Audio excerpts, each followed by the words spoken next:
Welcome to the Gold Split Podcast.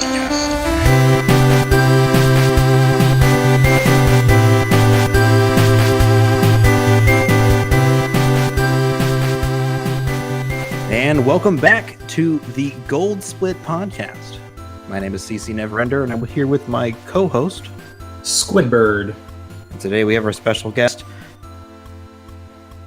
Insert name. TiKevin83. There we go. I was going to ask you, how do you introduce yourself? That was one of the questions I was going to ask you before we got started, but I wanted to hold off on it. Oh yeah, this is a complicated one, isn't it? Because my name can be pronounced so some people in the TASer Discord call me TiKevin. That is objectively wrong.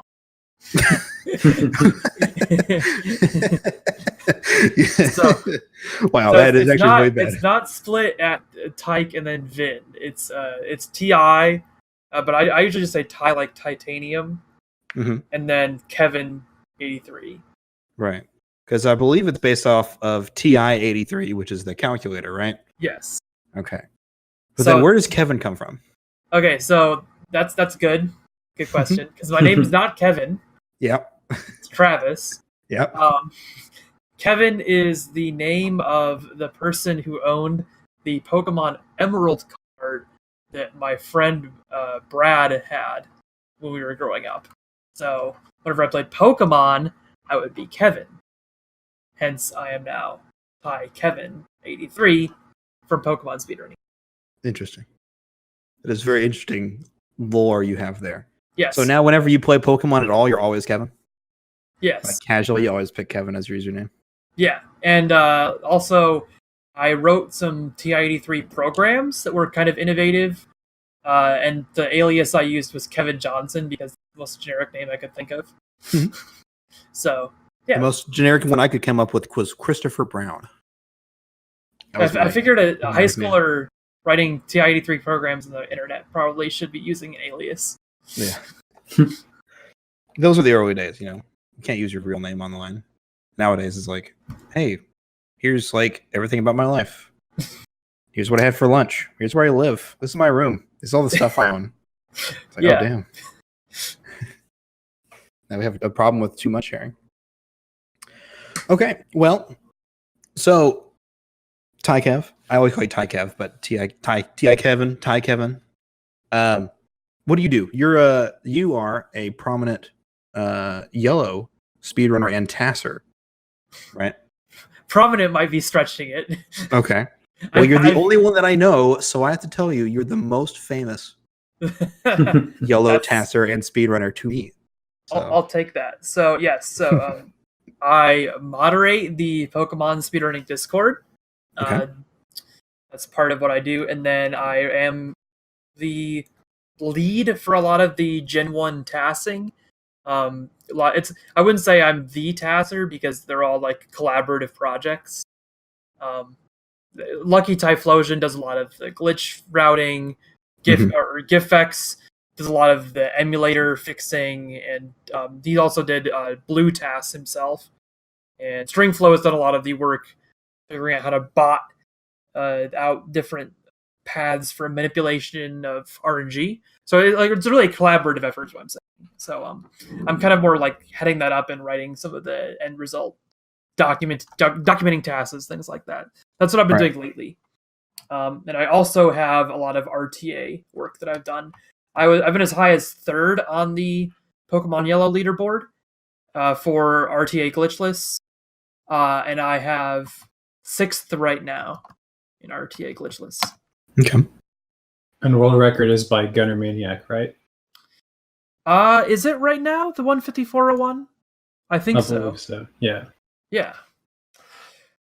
So I did a lot of the routing that went in when we switched over from our in-game time to RTA. So, yeah. There you go. You mentioned earlier that you were programming stuff on the TI-83 calculator. Yes. Was that your first sort of introduction into programming and stuff that kind of led you into tassing, or what's your background with how you got into it? That's a really complicated question. I have a long background with programming. So in middle school, I was doing TI-83 programming, and in high school.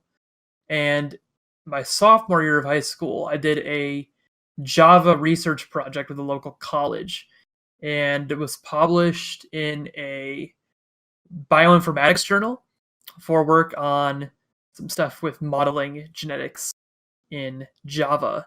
Goodness. So, yeah, that was fun. I have a lot of programming background, but not so much with emulators or Pokemon. So I had to convert that a lot, and it was mostly in college. I was looking for more of a hobby, and I didn't want to be doing League of Legends. I'd been doing League of Legends, and I hated that. Community was not fun. And Yeah, former League player here. so somebody else can identify that. That's good. Yeah. So I moved from playing games as like a way of just having fun to trying to do it as also like a research project and trying to stream the research I was doing. But I was doing it mostly for glitchless and RTA at that point when I started out, probably 2.5 years ago now. I was really interested in the glitchless and doing it in real time. Doing it on stream, having viewers, having people to talk to. That takes a lot of time, and it's also really hard in your hands, repeatedly resetting. So after 1.5 years doing that, I started moving into TASing, and I've been doing that since last January. Only last January. Yes. Wait, so that would be just 11 months at this point, right? Yeah, only about 10 months. And Goodness. the main reason that's been so short of a time, and I have tasks out there, is nobody else has done the tasks that I've been doing. There was a real shortage of information on how to task Pokemon Yellow glitchless, Pokemon Blue glitchless, Pokemon Yellow no safe corruption. So I've been writing a lot of the documentation as I've been doing them. So Interesting. And part of the transition there, 10 months ago, from going from RTA to TAS was I found a glitch it's called the fast options glitch that I've been talking about in some of my recent TASes, where you can press left at the same time you press A.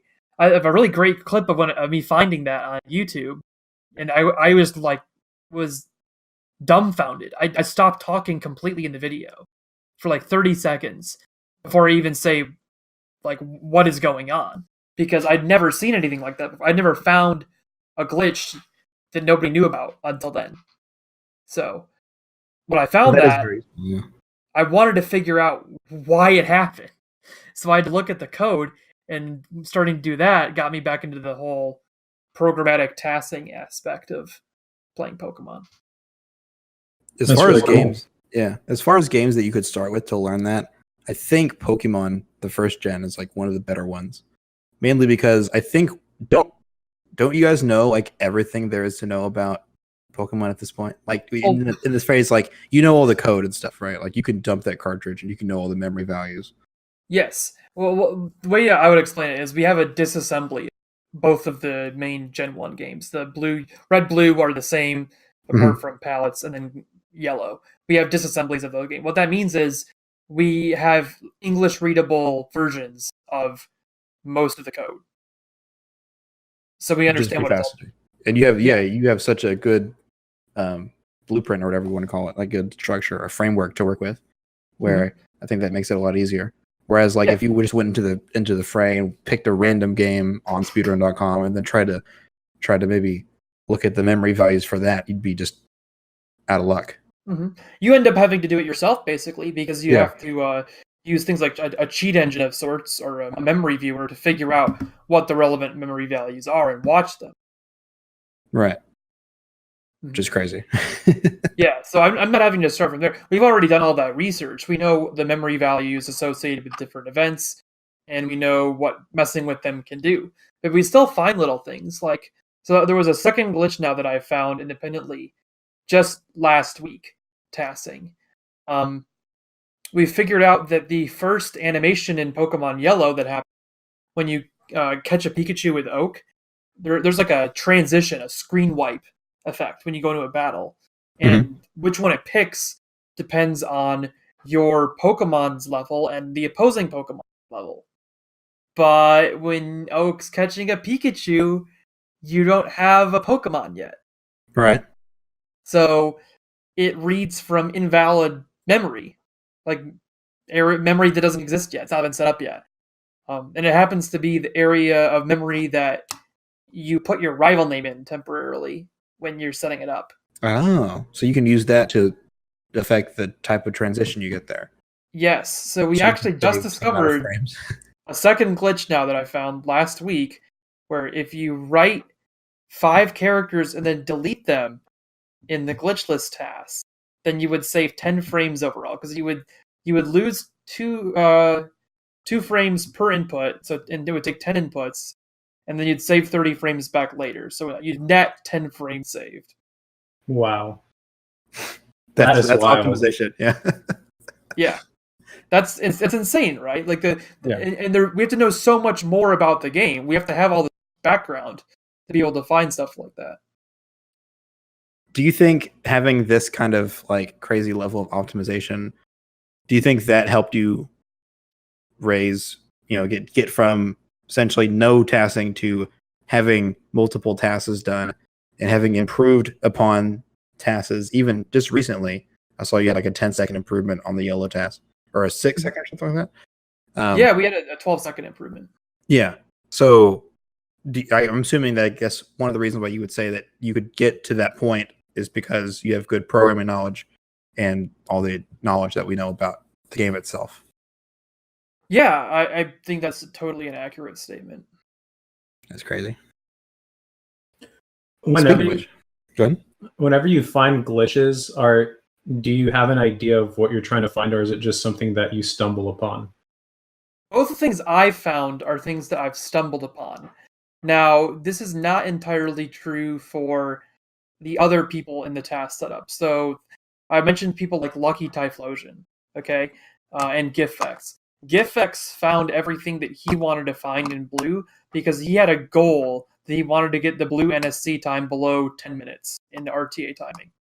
So from when you hit new game to from when the screen goes to white in the Hall of Fame, he wanted that time below 10 minutes.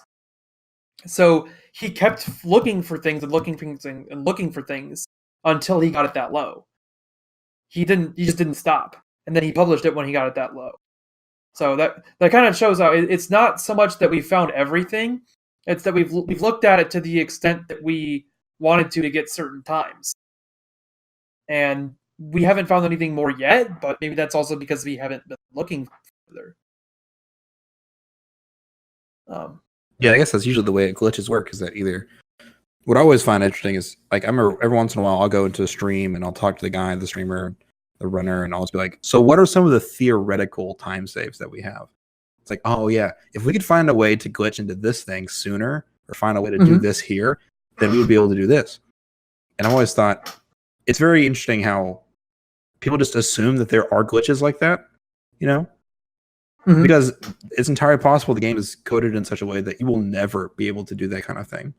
But people are just kind of like, if we can, and it's not always, and usually they find that kind of stuff. Like in particular, I remember talking to Almo for TTYD, Paper Mario 1000 Year Door. And one of the time saves I asked was, and he was like, oh, if we can find a way to get into Twilight Town in this chapter instead of that chapter, we would save this much time here and there. And I was like, okay, do you think that's possible? He goes, yeah, I think it's possible. We just need to find like this one thing. And then I remember like a month after I asked him that question, I saw a video or a thread on it where like, oh, we found a way. If we do like a double frame perfect like spin jump, or what do you call it, the seat drop, kind of like the ground pound. There you go, that's what I'm looking for. If you do a double frame perfect ground pound thing at the end of a combat, you can get a second jump and then do it again. And then you can get on top of like a ledge that's really way too high. And you have just enough room to get in there, and then you can get into the area before you're supposed to. And I'm like, I wish, it's such a cool thing for someone to have say, I have an idea of a glitch, and then I'm going to look for a way to make it possible, and then like manifest it.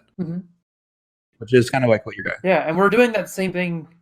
Yeah, we're doing that same thing still with the yellow NSC tasks. I have StringFlow looking right now at a different RNG setup that would potentially save time with the party swaps we do at the end of the route. So it's totally true that we've also got these things in our mind of what we could do with better RNG, better knowledge of other tricks, like you were saying in that game, movement tricks like ground pound. So we have these things mapped out of what we could do as well. Yeah. But then every once in a while you just stumble across something. It's like, oh, hey, that's super useful. Mm-hmm. Yeah. When you work with the game a lot, you start to realize what the bounds of the game are, like what you expect. And then it's also easier to notice when things are not doing what you expected. But it can also be harder on the flip side to make the game do things that you didn't expect because you're working within those bounds more often. Yeah, I think even just recently, like I think Cheese was playing SM64 and he was collecting coins, and then somehow one of the coins disappeared, and he was like freaking out, like, where did the coin go? Where is it? And then Pan and Coic did a special video on it, and he's like, well, you see, the game is programmed in this way, and there's fail safe, so if this happens, but there's one particular instance where those two fail safes like overlap, where they don't catch it, right? They don't work perfectly. Yeah. So because the ground is a certain thickness, right? Like it has a certain depth to it, and coins can move at a certain speed. Technically, if a coin is moving at just the right speed, it has just enough. It can cover just enough distance per frame to skip the ground. But it's like assuming that it checks like right before it hits the ground and checks again after it hits the ground or after it's below the ground. But there's a check where if it's within a certain distance under the ground, it gets placed back up on top, right? To prevent that from happening. And there's also something similar with water, where if it lands in water, it does the same thing as well. But in Cheese's case, it was like on a beach. So the coin went through the ground, but then into water. And because of that, it didn't check. It just kept going underneath. Yeah, it was like the combination of the slope with the water, allowing it to get through both. Yeah. It's crazy that we have that kind of outside knowledge of just playing the game enough that we know that's how this game works. Yep. Yeah, it's cool to see how the relationship between like TASers and speedrunners is, because a lot of times something will happen in a speedrun, which then gets a TASer to figure out what exactly happened, and then that might lead to to a different avenue where they discover something that could help their TAS run. Whereas like vice versa, you could have a TASer find a strat that a runner will try to make RTA viable.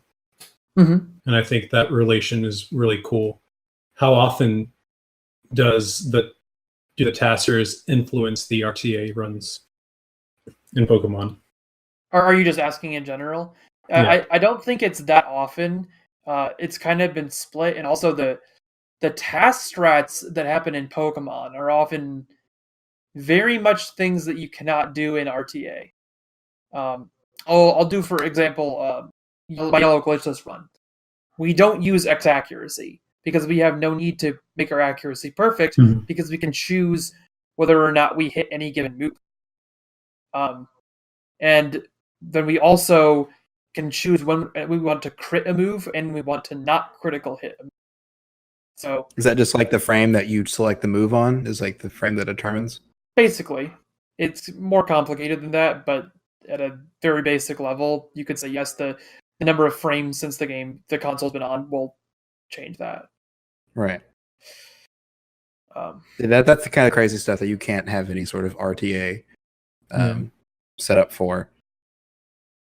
So it's not as common in Pokemon for knowledge to leak between the two communities, because the strategies that are employed are so different. We're on completely different gym orders. We're doing different move uses, all these things, because of how differently the game plays in TAS. Like in a platformer, you still have to get from point A to point B with the same jumps. But it'd be like if there's a jump that you could use and 10% of the time you would go way higher, and you can choose every time you want to use that jump. I don't know if there's a good parallel in platforming for something like I know that. what you're saying though. Yeah.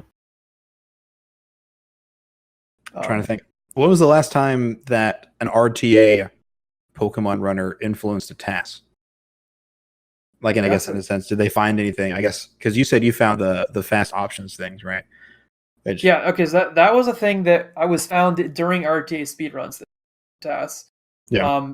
The thing that Swaff found for instant text that definitely will influence the TAS when I do that in blue or red, because nobody's ever done a blue quote-unquote glitchless speedrun with instant text. Isn't that considered a different category? No. Would you like It's me not. to elaborate on the status of instant text and why it's a glitch? Sure. I could have sworn I saw something about it, but go ahead and Yes. keep me up to date. So what happened is people said that instant text is not good for Pokemon glitchless speedruns. And that was totally accurate. The problem was it wasn't a very accurate thing in terms of defining glitches consistently in Gen 1. Pokemon is so buggy that we have to use an extremely restrictive definition of glitch to make a consistent definition of a glitchless category. Right. For instance, when you use a move after beating, it will get a 9/8 boost to your attack from having Brock's badge. That boost is reapplied anytime your stats change for a bug. It's strictly a bug. You get the 9/8 boost over and over again. If you get hit by a string shot from a Caterpie, another 9/8 attack boost. If you were trying to actually play quote-unquote glitchless, then you would have to not have that happen. But you obviously can't avoid getting hit by string shot throughout a whole speedrun. You fight tons and tons of Caterpies. So the usual definition of glitch, where the game is doing something that the programmers didn't intend, it doesn't work at all because the game is doing so many things that the programmers didn't intend. Yeah. There's so many holes, there's so many pockets that there's no way that it's not like the player's fault. It's just how the game is playing. Yeah. So we end up having to be a little more restrictive. So the way we define it is we don't let any glitches happen where memory is used in a way in two different ways. So like one example is I think the Brock through walls glitch. You like stand in a place that the game doesn't expect you to, and so it starts reading from RAM values that were not intended to be directions. They were intended to be things like a Pokemon you have's HP or number of moves it has left of a move like Tackle or Growl. Yeah.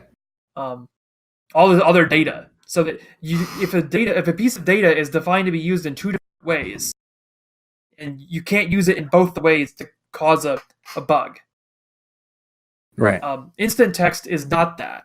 There is a flag that sets how many frames of delay you have for your text, like 1, 2, or 3 for fast, medium, or slow.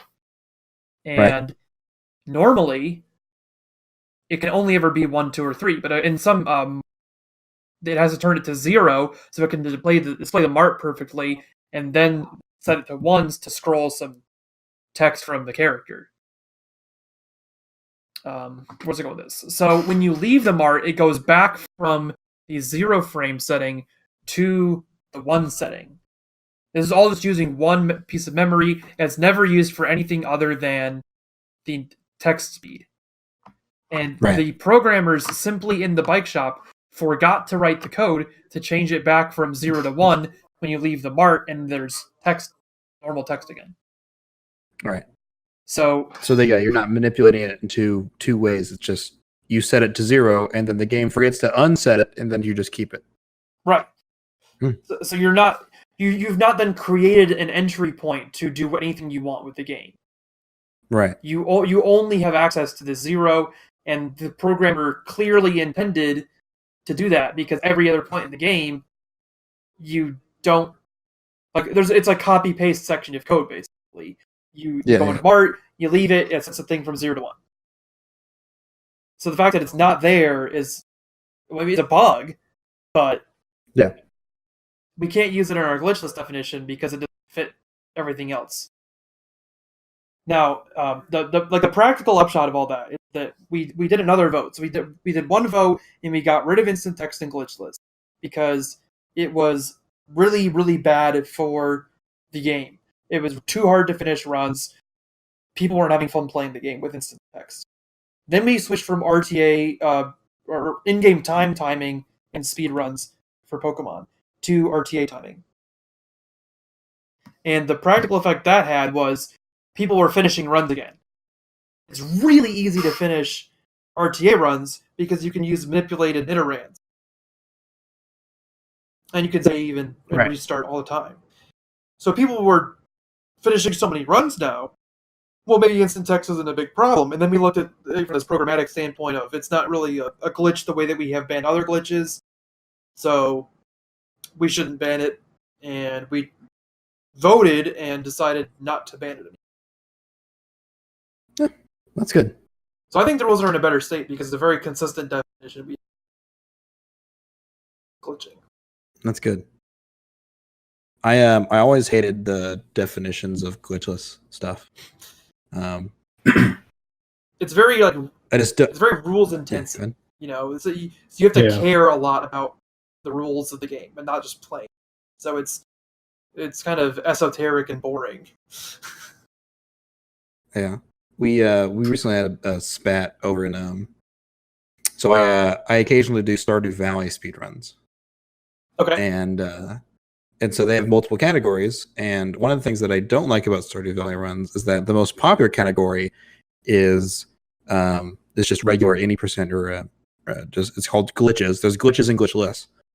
And so one of the things that they found was that you can essentially, anytime a name is used, like it executes code, and you can put an item value where a name slot would go, and anytime the game says that name, it just spawns those entities. Oh. It's really weird. So if you name your character like the item value for like the most expensive item in the game, anytime a character says your name, it just spawns in your inventory. So the metagame became let's find all the values for all the items, and then let's find ways to make people say all these and get all the items as fast as we can. And one of the ways you can do that is like you name the animals and you just go buy an animal, put it in your bench, and then sell the animal, do it again, just over and over and over again. Just buy an animal, name it something, spawn all the stuff, and then and so it became very it was really boring because a game that normally takes several hours to get anywhere, you could beat in like 2 minutes now. And while that's really technically really impressive and really cool, it became really boring. Like you skip the entire game. It's kind of like save corruption in Pokemon. It's like that's not really a speed run. You kind of did some cool technical aspects where you manipulated things just the right way to beat the game in like literally like 1 second or something. Right? Is it? Yeah, it's a category that it's not 1 second timing by game time, but it's a few minutes of RTA.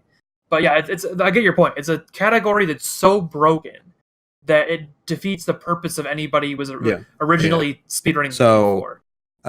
So I never really liked the glitches category. I wanted to do glitchless, so I always considered glitchless my main category because it was the one that you actually play the game. And recently they found a glitch. I'm going to call it a glitch. They found this thing where apparently there is a leftover bit of like debug code or something where if you hit like interact while you're about to go to sleep. So I don't know if you played Stardew Valley, but it's like Harvest Moon, and you go and you wake up in the morning, you do your stuff for the day, go back in bed. It says, "Do you want to go to sleep for the day?" And then the fade scrolls. Screen fades to black, and then the next day it saves, and the next day starts.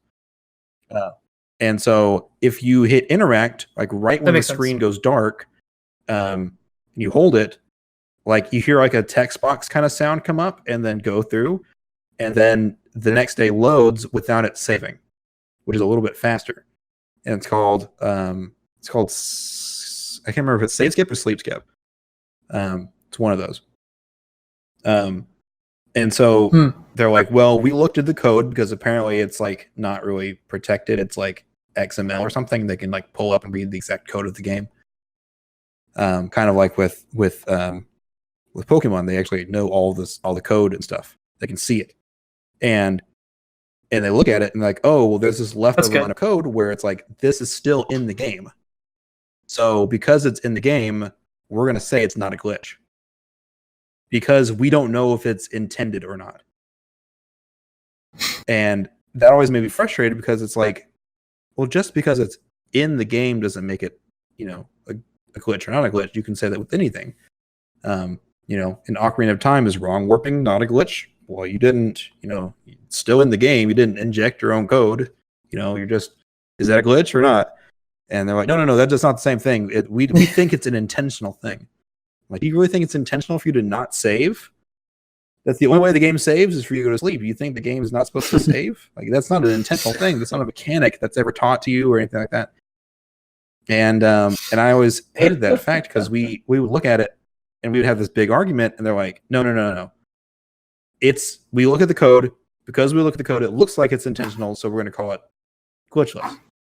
And like, that's really dumb. It's really frustrating because one of my buddies who does glitchless, before that was found, he actually had a world record, and someone stole a world record using that trick. And so it became like a matter of contention because it's like, oh man. Oh yeah. So.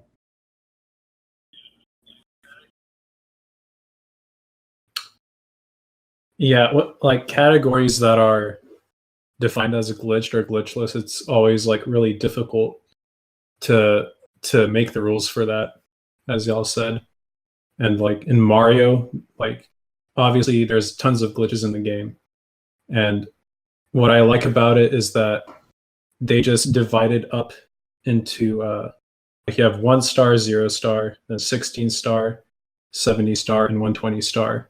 And if you read the rules, each of those categories has their own allowed and not allowed glitches that you can perform.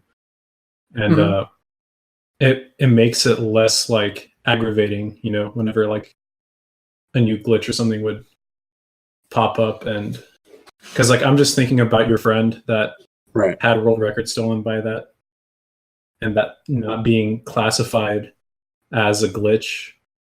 Yeah. Like that's definitely a glitch. Like it's like it. You can't say that a developer intended their game. We won't get further into it, but yeah, that was our argument the whole time. Was like, there's no way this is a thing. But I do like the way that the SM64 is set up because it's like, like long LBLJs or BLJs are banned in which one? In 70. Yeah, in 70. So like 70 star, you can't do BLJs, but you can still do stuff like pillarless. You can basically, it's like no major glitches kind of thing. And like 16 stars, like you can do LBLJ, but you can't do the stair BLJ in the basement because that's what makes 0 and 1 star possible. It is an interesting makes sense category descriptor, because it's not just like play how you want and get 70 stars. Yeah. You can't do this. Yeah, they're all in some way intended to be making the game more like the way you played it when you were a kid, but still having it be a speedrunnable category. Yeah. So, and we also have a recently in Pokemon we split category for glitchless into classic and not classic because the Japanese community is completely different for Pokemon speedrunning. There's people who play on Japanese cartridges, and they also have their own rule set. So we did this kind of like community sharing thing where we implemented a category following their rule set, but using the English cartridge. And they also, likewise, Japanese cartridge now created a category for people playing by our rule set. So that's really cool. You can see all those times on the speedrun.com leaderboard now. That's good. That's good cross. What's what I'm looking for? Yeah. Yeah, it's a good solution. Mm-hmm. Okay. Yeah. I think we have some segments we wanted to get into. Yeah, do you want Sure, me to do this go one for it. first, CC? All right, so TiKevin, I want to play a game with you. Okay. It's called Who's That Pokemon? Oh no. So what I did, Oh no. what I did was I pulled up some Pokedex entries from the yellow version, and I'm going to read out the Pokedex entry, and I want you to name me the Pokemon it belongs to. This is not going to go well. By all means. We're going to start off with some easy ones, like the the description itself is pretty much like the name of the Pokemon. So we'll start off easy, and then we'll kind of ramp it up. Okay, But, that's good. so the first entry I have here is leaps out of tall grass and slices prey with its scythes. The movement looks like that of a ninja. I'm gonna have to go with Scyther, Ding ding ding. considering that the word scythe was in the Pokédex entry. I just like saw that one. I was like, this is a good one to start with. Okay, yeah, that's a freebie. I'll take it. All right, I'll take here's, it. And you gave it away. You said it was Yeah. a name. So. here's another one that's not too difficult. Hardens its shell to protect itself. However, a large impact may cause it to pop out of its shell. Ooh, see, this is. I think we're gonna have to go with Metapod Ding, ding, because ding. Kakuna would have to be something different, but it could have been. Yeah, that could have gone either way because they both just spam harden all the time. Yes. All right. I wasn't sure if it was going to be Martin or it would be Kakuna or Metapod. But okay, next one. A gentle soul that can read the minds of people. It can ferry people across the sea on its back. Ooh. I'm gonna have to go with Lapras. Ding, ding, ding. Yeah, I think if because of that last little section, it kind of gave it away. Yeah, I was stumped at Yeah. first, and then the last one I was like, oh, Yeah, the second section makes it a bit easier. I saw the anime. I know what it. Well, we get it in the glitchless run. We get Lapras. Nice. All right. It is said that this Pokemon lives somewhere in the sea and that it flies. However, it is only a rumor. In the sea. Let's go with Articuno. Oof. It was actually Dragonite. Oh, okay. That's fair because they're from the same caves. Those you get the Dratini in the what do you call them? Seafoam caverns. Seafoam? Yeah. Yeah. So this is I was worried though because that you don't interact with that all in the speedrun. And I haven't played these outside of the speedrun in so long. Yeah, I thought that would be like a fun way of like bringing the game in. Because like I rarely look at the Pokedex entries now when I play Pokemon. I just kind of like play through it and like, but yeah, It's a shame how that works. yeah. But yeah. So Someone sat down and wrote all that flavor text, and we're just like, nah. yeah, Just game. gotta grind the eggs. All right, a Pokemon with a one-track mind. Once it charges, it won't stop running until it falls asleep. Ooh, I remember reading this one. Running. Oh.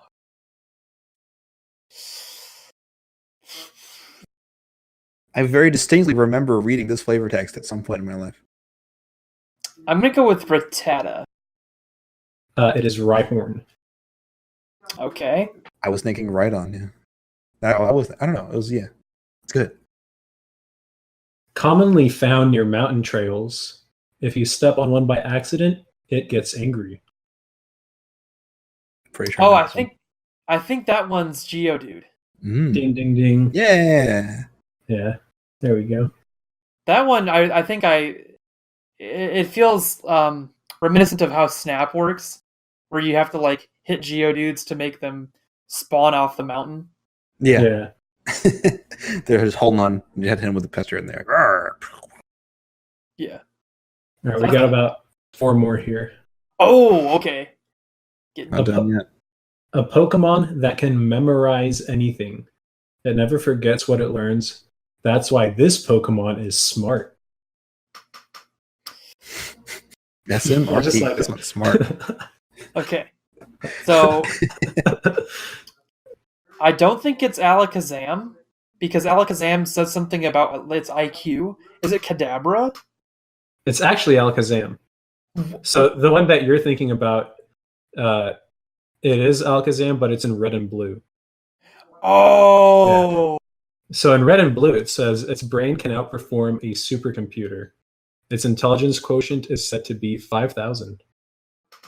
See, I'll tell you exactly why that's wrong. Because IQ is defined as the median intelligence of a human at 100, and then a standard deviation being 15 from that number.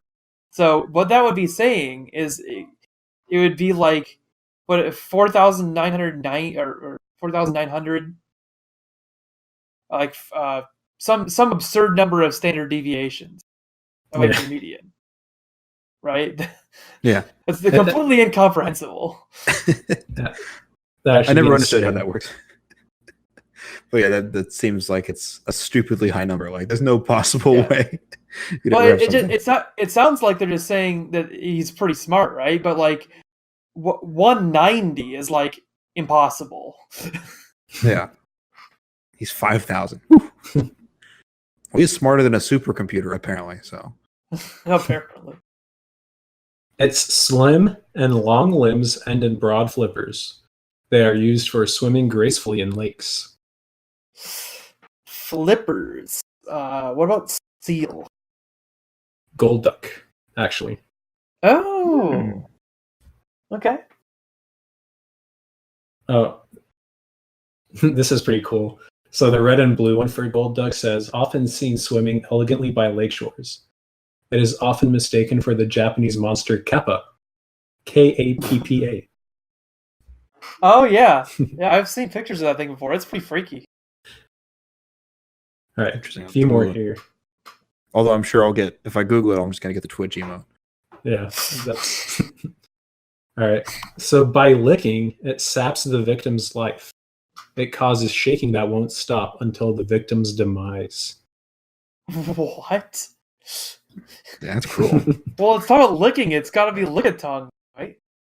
I'm pretty sure it's Haunter. Yeah, it's Haunter. Hey. Haunter. Okay. Yeah. Wow, that's a good one. That'd be insane if that's Lickitung. It's like the most demonic creature. Yeah. Well, like that's the thing, because I know that the Ghastly Haunter Gengar line uses Lick.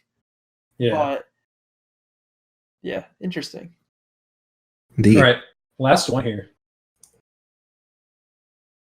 When viewed through a microscope, this Pokemon's short, fine, delicate hair can be seen. Whoa. That one is there's not much of a hint there. Short, fine, delicate hair. This is a stumper. Yeah. Give me like 20 more seconds, and I'll throw out a random Pokemon. Hey, you better not be on Google right now. I have the hands off the keyboard. Okay, cool. But no, okay. I'm gonna go back with my Rattata because I have no idea. Mew. Oh, Really? Mew has hair? Yeah, apparently. I never knew that. I thought that the microscope part, like by a stretch, is like really is like the only hint there is. Yeah. But, yeah. See, I thought briefly about the legendaries and like Mewtwo, but I thought they would like story exposition. Isn't Mew like reborn from some sort of ancient DNA? Isn't that Mewtwo? Or is Mewtwo... Mewtwo is a clone of Mew. Right. That's been like altered or whatever by scientists. But isn't Mew is like the ancient creature? It's like it's almost like God, right? It's from what I understand, it's like basically the ancient Pokemon that all Pokemon sort of descend from. Like you can find the DNA of all Pokemon except Arceus in Mew. Okay. Yeah. Pokemon lore is like really crazy. Yeah, I don't think it's like like a super crazy Pokemon is just like super rare. Because like I think even in the game, its stats are really bad. I talk about Mew. Yeah, They're not bad. They're actually, if it were just Mew and no Mewtwo, it'd be one of the game. But because Mewtwo exists, Mewtwo is just like strictly better than Mew. yeah. All right, I might have gotten mixed up with something else because I remember watching like a competitive history on Mew, and I remember something about its stats being bad, but that was a while back. But yeah, that was Who's That Pokemon? I was going to ask, do you know what the 83rd Pokemon is? The 83rd one, Yeah. off the top of my head, not now. I did have the order memorized at one point, but Oh my goodness. I don't anymore. It's been For the record, it's Farfetch'd. cool. I looked it up. I was curious if you knew that. I only know like a couple of them, I think. Sorry. I only know a couple of them. I think, isn't Pikachu 25? Yes, that sounds right. That sounds vaguely correct, yeah, but I wouldn't. But it seems so weird that Pikachu's their flagship and he's like not like in 10 or something, you know? They just pick a random one. Imagine if he was like number 37. Like how boring would that be? Do you think they intended for Pikachu to be like the flagship Pokemon? Good question. That is a really good question. I'm gonna have to say yes because he's the Ash's like main companion. All right, but that's for the anime cartoon, right? Mm-hmm. But Pokemon existed before that in Japan. Yeah. Mm-hmm. Actually, do you guys know what the first Pokemon they developed was? I believe it was Rhydon. Yeah, it was right on. I remember seeing like concept art way back, or sorry, from way back. I didn't see it back in the day, but I remember seeing it. I think Rhydon and there were some other ones. They were like really high on the list. Interesting. Did y'all see? I'm pretty sure y'all have seen the unused ideas they had for Pokemon, or like the sprites or something. I have seen them at some point. I don't remember. Yeah, there's that them. gold dump that was found. Yeah. Like I think there was like an evolution for Ditto where it had like a spiky head or something like that. It was pretty, like it just looked like a Ditto, but it just had one spike sticking out. Yeah, there was a lot that were like really kind of creepy or scary. You'd think like Pokemon are kind of cutesy nowadays, but in the beta version, they were like kind of crazy.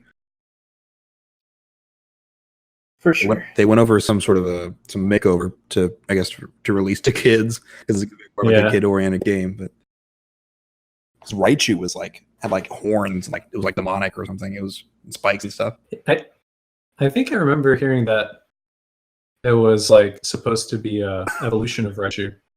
Oh, maybe that's what I'm thinking of. Named Goroshu. Like a third tier of Pikachu. Yeah. Interesting. Yeah, but now they have Pichu. So Yeah. I don't think there's any Pokemon that are 4-tier. I remember back in the. Oh no, because like it's a divergent path. Like I'm talking like just one stack. Yeah. I remember back in elementary school, my friend told me, yeah, Charizard evolves into charcoal, and Blastoise evolves into Rainer, and Venusaur evolves into Venusoise. And I was like, whoa, dude, that's crazy. Venustoise was such a funny idea. Yeah. Like the fusion, like a DBZ fusion. Yeah. Because it was in the anime, right? Yeah, they actually did put in the anime. I forgot like what the episode was. I think it was like some sort of spooky one. Yeah, like, I think it was an illusion from the Gengar line. Yeah. Like it was a hallucination or something. Yeah. I wonder, did the rumor about Venustoise, was that before or after the show? That's also a good question. It'd be cool if it was before. Yeah, like it's just a fan theory, and they're like, let's take that and let's put it in. Yeah. Okay. CC, do you have a question for TiKevin? I do have a question. TiKevin, Yes. what's your deal? What's my deal? Yeah, what's your deal, dude? My favorite fast food deal is usually a Crunchwrap combo. Yeah, I just had Taco Bell. Nice. Top tier. So usually when someone asks like, "What's your deal?" It's usually like more of like an aggressive question, Right. and I kind of like to see how people respond to it when you ask them like just in a general. I heard it in an interview once, and the guy was like, "What?" It puts people on edge. It's like I'm not being aggressive. I just want you to answer in your own way. Like, what's your deal, dude? I really like expanding knowledge about the original Pokemon. If you had to like say like what my deal is, so I like documenting the NSC stuff, and I am probably going to work on Blue and Red glitchless soon, because I really want to have that task thoroughly documented. Nobody's done them with instant text, like I said earlier. There's all sorts of other optimizations we know about now, so it'll be fun to crank that out. And Nice. yeah, I like people enjoying getting into Pokemon speedrunning, so I've done a lot of like beginner guides for Pokemon Yellow and things like that to try to help people get acclimated to speedrunning. Trying to make the That's good. Pokemon speedrunning community something that people can be excited about, like take seriously as a speedrun, and also, just enjoy watching. That actually reminds me of something I wanted to ask you really quick. Mm-hmm. Other than the obvious like starter Pokemon, what are like the major differences between Yellow and then Red and Blue? So there's the instant text thing does not work in Yellow. They patched that in Yellow, which is one of the reasons you could say, well, it's probably not in developer intended because they patched it. But if you go off developer intent, then you get into things like the badge boosts, and then you end up playing the game at all. So that doesn't work. Yeah. What was I going to say? Oh, yeah, so there's the instant text difference. There's color lag, which I famously described at SGDQ. Yeah. When we had two games in controller, red, blue, yellow. So the difference there is, in Red Blue, it was designed for the SGB and the original Game Boy, so it doesn't take advantage of colors in palettes. It only minimally uses colors. And when they developed Yellow, they then had to take the engine they'd already written and slam colors into the old engine. So they didn't like rebuild the engine to make use of colors. They just kind of mashed the concepts together and created they created this Frankenstein engine that is really slow at rendering palettes because it has this lag associated anytime it switches palettes. So palette switching costs like 5 frames, and it happens all the time and causes these really minute lags between red and yellow that are really annoying, or also useful if you know how to take advantage of them in the red yellow 2G1C run.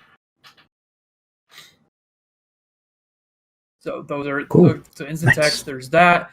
Starters, the rival battles, the lots of trainer AI things. So one of the main things at the end of the game is agility is super effective against Nidoking, because agility is psychic type, and Nidoking is affected heavily by psychic types. So Pokemon that know agility, spam agility on Nidoking in red, and you can just set up for free on a bunch of the endgame battles because their AI is bad.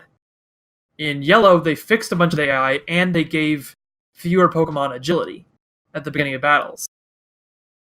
So coincidentally, Nidoking is much less free to set up in the endgame. So Yellow's okay. Then go ahead. Gives you some more problems. So it gives you more problems. Yeah. Like you. So Yellow has this endgame gauntlet, we call it, like the crit gauntlet, whereas Red has, like, after you get through Black Belt in Giovanni's gym, you have basically nothing else that can kill you if you want to win the game.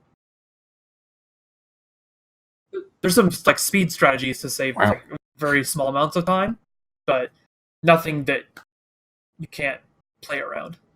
And in Yellow, there's a bunch of stuff that you actually can't play around, and you just die. So those are like the main differences between All red right. and yellow. Cool. You've made a lot of appearances at I've gone GDQ to lately. Yeah, I've gone to the last 3 You've of been them. at the. Go ahead. We did. Yeah, we met at GDQ. But you were on a panel and you were at GDQX, like Yes. on main stage. You've Yeah, been so the boy. SGDQ, I was on the TAS panel with a barely working throat. Mhm. I had a terrible cold earlier in the week, but I did manage to get out what I needed to say on TAS panel without too much difficulty. And then really late at night, that night was the red yellow 2G1C run, and I commentated that, which I ended up doing a lot of the commentary for that because I have a lot of experience commentating Gen 1 games. And it worked pretty well because Migastas has a ton to focus on doing both red and yellow at the same time. So that was really cool. And then, yeah, GDQX, which was the TwitchCon special event they did this year, I was showing off the Pokemon Yellow No Save Corruption Pass that we did. Which is... Oh, What did you man, think of that's GDQX? I can get into that. It's a good question to ask because it's a new event. Nobody had tried doing anything like that before at TwitchCon. I felt like the part of it that was managed by GDQ was a classic GDQ experience. It's exactly like Games Done Quick at any other event. And it was really fun, and I really enjoyed being there and doing my tasks. The parts of it that were managed by Twitch were highly commercialized and really boring, in my opinion. It's not really my crowd. They had all Right. But what parts, like you said the parts that were of course. commercialized by I Twitch, was but like, thinking can you you might want me elaborate on to. that? You have like a whole main floor of different games that they're basically just advertising to you. So it's not quite so much you're there in the main Okay. game floor to interact with other streamers and play. It's just like streaming everywhere, new games and esports stuff, all sorts of merchandise that you can buy. So that part of the event is very not so much. That's more for like the community people there who are there to find games to play with people and meet with other people who play the games they play. So that wasn't so much there for a streamer. I did enjoy a meeting, and I was talking about some other non-Pokemon streamers there, meet and greets. The other problem they had with TwitchCon was they had a huge line. There were like 16,000 people there, and when I needed to get my badge in the morning, I waited 3 hours in line to get into the event. Yeah. Oh my gosh. I walked 21 insane. miles over the weekend at TwitchCon because it was so big Damn. of an event, and so many people were there. Yeah.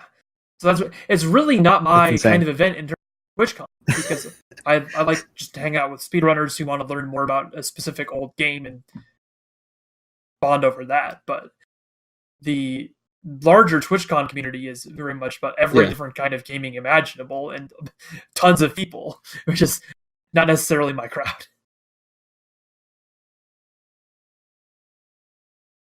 Right. I get you. That's fair. Yeah, it's one of the reasons why I like GDQ so much is that everyone's there for speedrun stuff.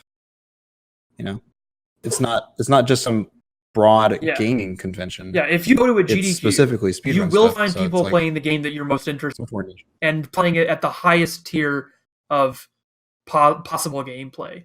I've talked to all sorts of people playing different games I've heard about who are just like the top tier at these random games that you never would have expected people to be researching so thoroughly. But if you go to a GDQ and you have a game like that you're interested in, you will find it, and you will find people who know everything there is to know about it. It's so cool.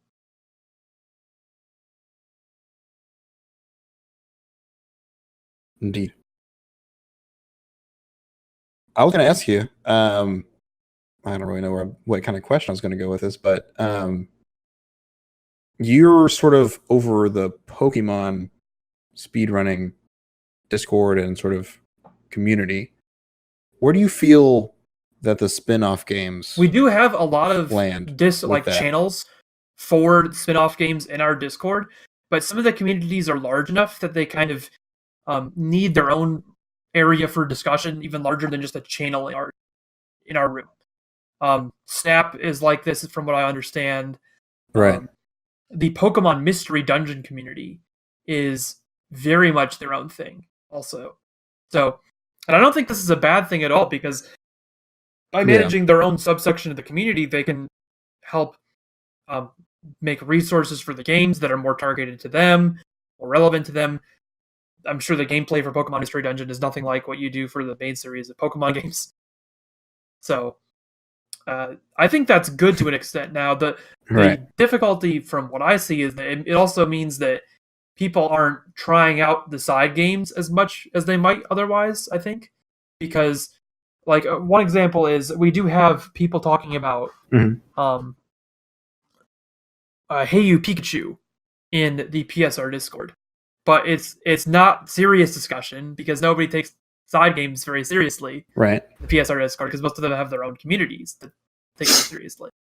So, an example of the flip side of that, though, is that the trading card game for the original Game Boy has a pretty active community in our PSR Discord, and they manage all that in the TCG channel in PSR Discord. So we kind of have the whole spectrum.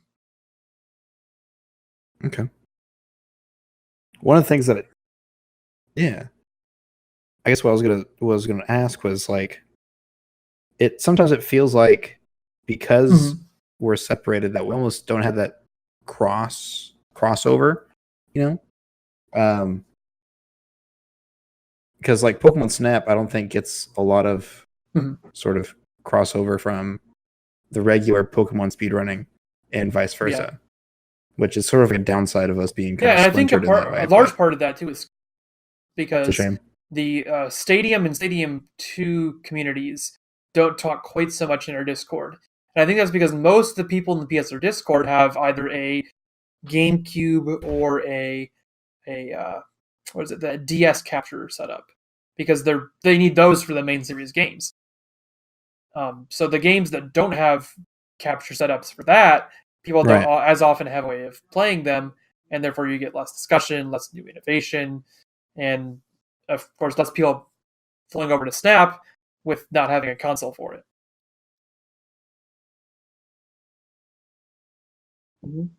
Right. Yeah, because we don't really do a whole lot of emulator stuff. So it's a shame, though, because I think we could really use some of the minds. You know, like you're a big TASer, and you've mentioned other people like Typhlosion and GFX, I think was one of them, and and a couple other people. And it's like, I wish we had that kind of community. We can't just like ask you to come over. And that's another thing that it's really interesting. Oh well. Getting into a position where I am known for making good documentation of Pokemon Yellow games. I get requests from other TASers for, what if we synced this TAS on console? What if we made Mr. Wint's Ace TAS work on console? And then I have to backtrack and be like, okay, we can't quite do that yet. Slow down. We have to do this thing, and we have to do this other thing. I don't know how to do any of it. It's really interesting having to manage not just what the projects that I want to work on, but people coming to me and asking where we can apply talent to other games. Because the TAS community is huge too. There's so many people interested in so many games with TASing. So like one project I'm looking into, a way of doing a more accurate emulator for like TAS level gameplay in a web browser, that it could be more accessible to more people. And I'm sure that same kind of thing would be useful for N64. So we don't have a way of doing that for you for N64. Even remotely, there's no base emulator even to start off. We're lucky enough to have somebody already working on one for a Game Boy game. So Yeah. Yeah, there is a it's just- lot to still so many work on obstacles. with trying to play games at the level we do for speedrunning, which requires such thorough investigation of how the consoles work. And it's going to be interesting to see, like, down the road, if certain things get improved on that front.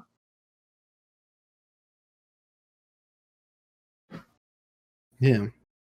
Well, as long as we have people like you who keep dedicating their time and their efforts to learning more about the games and about the emulators and maintaining that kind of stuff, I think I see a bright future for Thank you. speedrunning, Yeah, that's Pokemon cool. speedrunning, all that stuff. So, well, with that, I think it's been a bit about an hour. We can go ahead and wrap it up. Is there Yeah, we definitely anything you want to need to plug some stuff, if at all Anything coming up possible. that you're doing? So I have a YouTube channel, TiKevin83. Sure. That's a thing. If you like the Right. idea of a Pokemon Yellow TAS, there is a no save corruption TAS I've done on there in 10 minutes and 5 seconds. No save corruption's the category where we don't use save corruption at the beginning of the game to beat it instantly. We find other glitches that don't involve hard resetting the console, beat it that way. And then there's also a glitchless TAS in an hour, 36 minutes, and 44 seconds on my YouTube channel. That's actually, I think, my most popular video is that glitchless TAS, because it's so crazy, the difference between the 1 hour 54-minute run the Gunner had and the 1 hour 36-minute run that the TAS can do. It's almost a 17, 18-minute difference. And then I have a Twitch stream that I do stream on somewhat regularly, at least once or twice a week, if not more. And just alternating between RTA and TAS stuff. Because if I get too into one or the other, I just get bored. Run out of things to look at too. And That's fair. yeah, fair. that's most of what I do. And you can find me on my Discord, which you can get to through my Twitch channel. You can find me on Twitter. It's definitely possible to find me if you contact me. Yes. Yeah. TiKevin83. Right. So pretty easy to find you. All right, man. Thanks, SquidBird. Thanks, CC. Yeah. Yeah, thanks for coming on. Had a blast. All right, folks.